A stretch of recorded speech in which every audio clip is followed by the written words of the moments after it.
पैदा हुआ तब भाई अगर तुझे यह माँ दूध नहीं पिलाती तो तू कहां से जीवित रहता, तू मर जाता।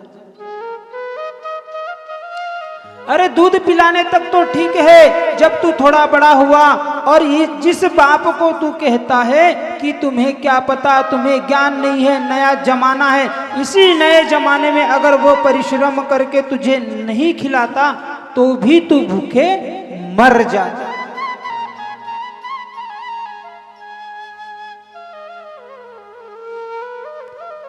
तो इनके लिए विशेष, क्योंकि जिनके हम अधीन होते हैं, आप जैसे कोई नौकरी पे जाते हैं, नौकरी लगते हैं हम किसी के अधीनस्थ, तो जैसा मालिक कहता है ना वैसा करते हैं। क्यों? क्योंकि हम उसके अधीनस्थ हैं, हम उससे कर्जा लिए रहते हैं।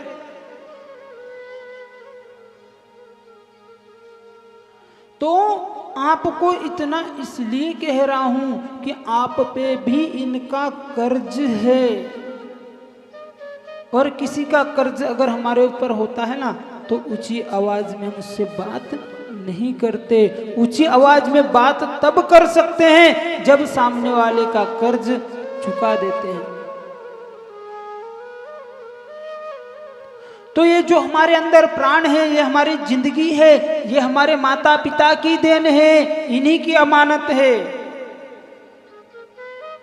अगर तुम इनका कर्ज चुकाना चाहते हो तो अपनी जिंदगी इनके ऊपर न्यौछावर कर दो, तो ही कर्ज चुका पाओगे। जीते जी तो तुम्हारी औकात नहीं है कि तुम कर्ज चुका दो। इसी पे से मुझे एक किस्सा याद आया। एक बेटा था, बहुत पढ़ा लिखा, उसकी बुढ़ी मां बिचारी विधवा थी। एक बेटा, विधवा ने सोचा कि मेरे पास कोई अधिक धन संपत्ति तो है नहीं, एक बेटा भर है, इसे अच्छा पढ़ाऊं लिखाऊंगी तो मेरा बुढ़ापे में सहारा बनेगा, बुढ़ापे में सहारा बनेगा। बुढ़ापे के सहारे के लिए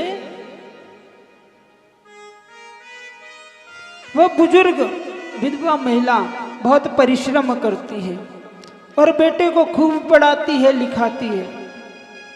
बेटा युवा होता है,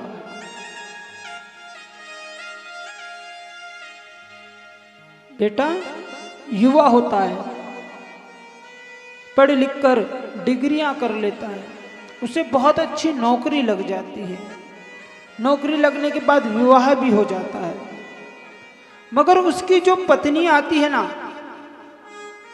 देखो नारी का क्या है स्वभाव, कोई नहीं कह सकता। वह कब अच्छी हो जाए और कब बुरी। उसकी पत्नी जो थी वह उसकी मां से द्वेष करती थी। वह हमेशा कहती थी कि ये तुम्हारी माँ जो है ना वो मुझे हमेशा टॉर्चर करती रहती है, परेशान करती रहती है, तो इसे अलग कर दो, मैं इसकी सेवा नहीं कर सकती, इसे कहीं छोड़ आओ। तो उस बेटे ने एक दिन मां से कहा कि मां बोल, तूने मुझे पाला है, तूने मुझे जन्म दिया है, तूने लिखाया पढ़ाया, इस नौकरी पर लगाया, कितने पैसे लेगी तू अपना कर्ज का? तू कितने पैसे लेगी जो तेरा यह कर्ज उतर जाए? तूने परवरिश में मेरे ऊपर कितना खर्चा किया, उसका ब्याज ले ले मेरे से।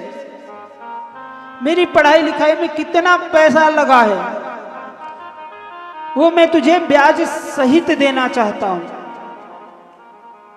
बोले कितना हुआ?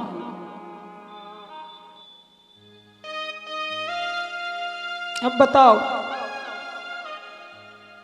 क्या बोले बेचारी बूढ़ी महिला विधवा।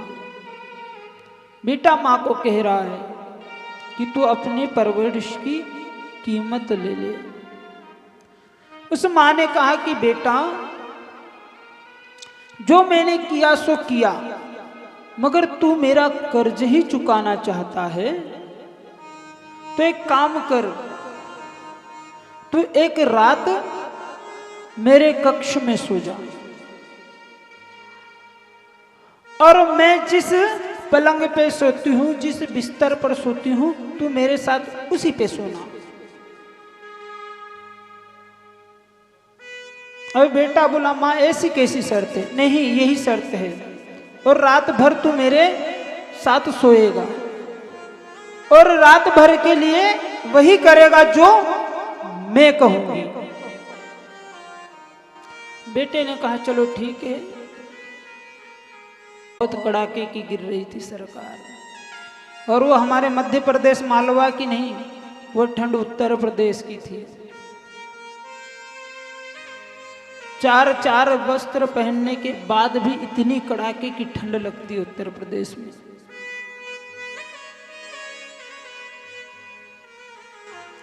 तो बेटे ने कहा ठीक है। रात हुई,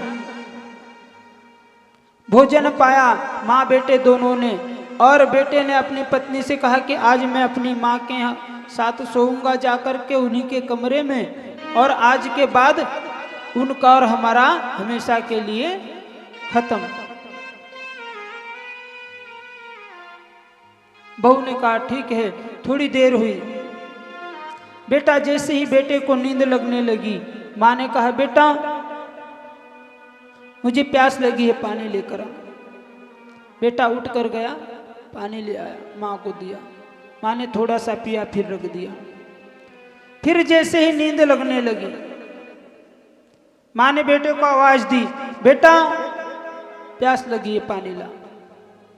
फिर गया उठकर, माँ ने इस बार पानी नहीं पिया।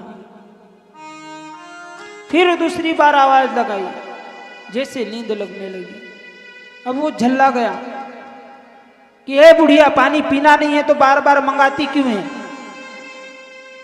माँ ने आंख दिखाई कि आज कुछ नहीं बोलेगा तू। फिर गया वो पैर पटकते हुए